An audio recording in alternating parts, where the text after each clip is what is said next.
Hey guys, Foxdrop here with a video on some ways how you can improve your elo without having to improve your skill as a player. Now, this isn't just some like bullshit clickbait kind of stuff right here. I genuinely, strongly believe that if you're someone specifically that struggles with tilting, which is probably 90% of the player base, I mean, I know I'm certainly guilty of it as well, and doing these two things, you will improve your elo and you'll have a much more fun experience with League of Legends, and you don't even need to become a better player while doing it. So today I want to talk to you about the importance of dodging and muting your teammates. It all comes down to this whole kind of concept of tilt and trying to make you tilt less, because I feel like that is probably the biggest boundary between you reaching your biggest potential as a player in League. We'll start with dodging. This one is quite simple.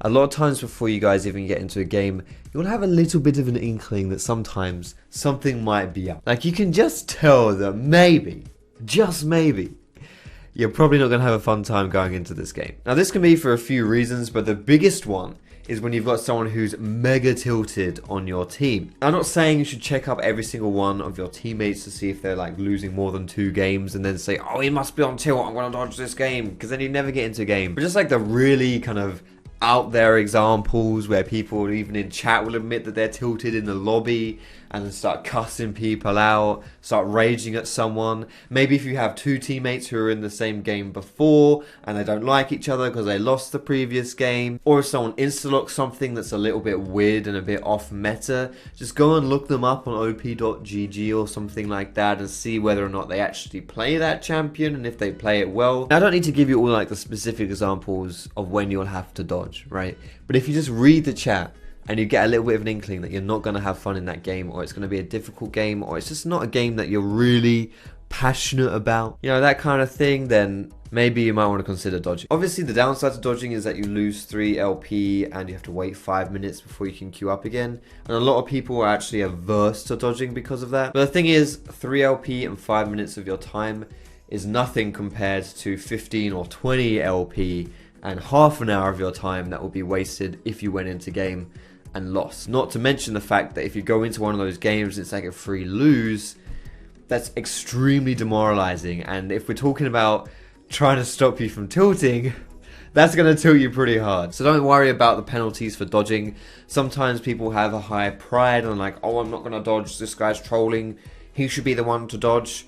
That's fine. If you want to champion that banner, the pride, go ahead and do it. It's not going to help your LP, but you can do it. The second one here, muting. This is one that I do a lot of actually myself. If you've watched my stream, or specifically if you watch my second gameplay channel where I upload gameplays pretty much every single day, you should go follow that. I'll put a link to it in the description.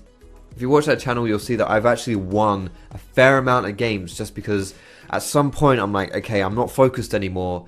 I'm getting too involved into like the negativity of this game. I'm just gonna slap down the /mute all and just really focus down. And the thing is with muting, and I think this is another reason why people don't necessarily like doing it, is because they equate muting with reporting people. So whereas you would like report someone who'd obviously done something terrible, like unthinkable, like he called your mum fat or something like that. If you mute someone, you're not necessarily saying, yo, this guy is the manifestation of evil.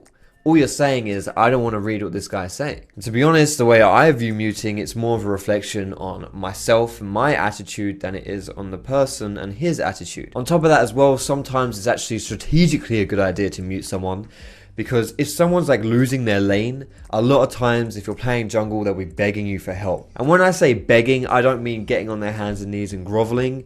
I say cussing you out, raging at you, flaming you, ordering you to gank their lane. And you know, from a strategical point of view, it's actually a better idea as a jungler to focus on the lanes that are already doing well to help them do better, rather than go to a lane that's sucking and try and salvage it. But if you're reading all this like vitriol coming out at you from that laner, it's going to influence your decision making, even unconsciously, and you're going to want to try and help them. But if you just mute them and you can't hear it, then you can just focus more on like the objectively superior strategical play. Now, outside of that, people often think that muting your teammates is a bad idea because then you can't communicate with your team. You can't organize plays, you can't set things up. And listen, as someone who's played League of Legends since Season 1, quite a long time, I can tell you, like, it never happens in League of Legends that your team is organized enough and positive enough to want to strategize together in the chat. Like, honestly, it's just such a ridiculously rare occurrence.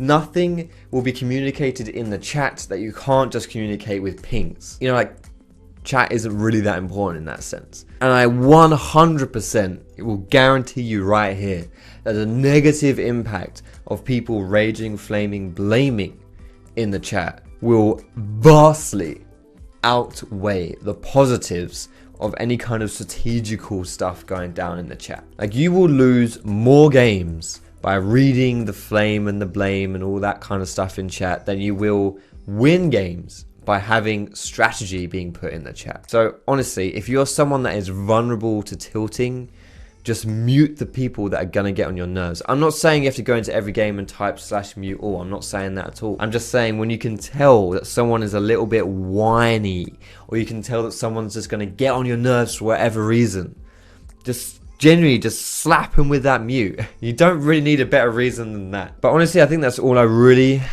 want to and need to say about this video. It's quite simple, really. And honestly, like, for solo queue, if you can just get rid of those negative mentalities, get rid of the tilt, much easier said than done, but if you can get rid of those things, you're sorted, really. You're golden. And hell, even though just by getting rid of negative mentalities you don't immediately become a challenger player, if you get rid of them, it's a lot easier for you to improve and focus on improving so that you can become a better player. But yes, that's all I want to say for this video, boys and girls. I hope you've enjoyed it. Let me know what you think about it down below in the comments, guys. But most importantly, thank you so much for watching the video. Have a great day, and I will see you in my next video.